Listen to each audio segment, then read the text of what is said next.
Naniniwala po ba kayo na sa pamamagitan ng ating mga blood type, malalaman na daw kung ano ang mga personalities natin? So habang nagre-rest ako sa pagpuprocess caps, nagbabasa kasi ako ng mga clinical trials ng mga herbal. Biglang lumabas ito sa online site na pinagbabasahan ko. Ito Kabs, naniniwala din kasi sila sa Japan na kung tawagin ay Ketsuki Gata, na sa personality ng tao, alam na nila kung anong blood type niyan.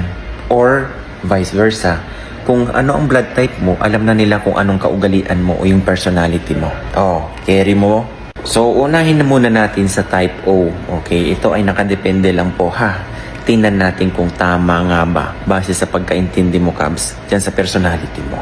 Type O, makinig. Kayo daw yung mga tao na hindi pala asa sa mga iba o kaya sa magulang o kaya sa pamilya. Mababait, loyal. Kayo daw yung maraming mga responsibility. Tahimik na kayo yung nagkikimkim ng pwede nyong ikabubuti at hindi siya ikakapahamak. So, hindi ka marites. Totoo ba yan? Madaling pakisamahan, malakas ang loob, matatag sa lahat ng pagsubok sa buhay. Kabs. Okay? Ngayon, punta naman tayo sa type A. Ang type 8 daw, Kabs, sila daw yung brainy. Magaling makasama, loyal, mapagpasensya, hindi pala away. Sila daw yung mga creative. Sila daw yung parang gustong explore. So yung mga inyong mga is magaling mag-exploration, imahinasyon. Type B, palakaibigan, maawain sa kapwa, malakas ang loob at malikhain. Kaya din doon yung mga loner. Kabs, totoo nga ba ito? Mga type B, yung gusto mo lagi mapag-isa daw, gusto mo lagi sa may tahimik na lugar. At punta naman tayo sa type AB. Kayo daw yung mga taong maalalahanin.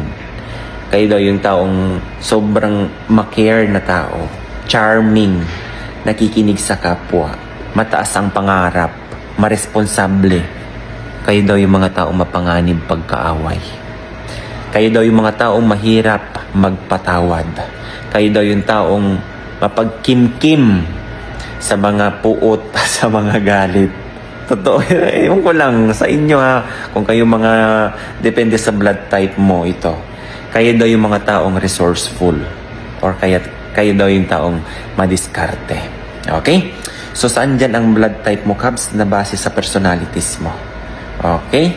So, sige nga, comment down below ka kung tama ba yung mga nabanggit nila dyan sa kanilang article. At base naman sa aking personal opinion, Kabs, ko ako tatanungin nyo pagdating sa personality, regardless of your blood types. Kabs, ang personality kasi is a complex trait bawat tao.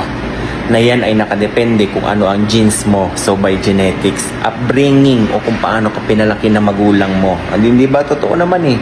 At yung pinakalas, Kabs, totoo lang, yung pinagdaanan mo sa buhay. Kagaya ko, mahirap at hampas lupa lang. Diba? Alam ko lahat kung paano mo ano ang traits or personalities mo dahil sa mga napagdaanan mo sa buhay. Okay? So, God bless everyone. Bye-bye.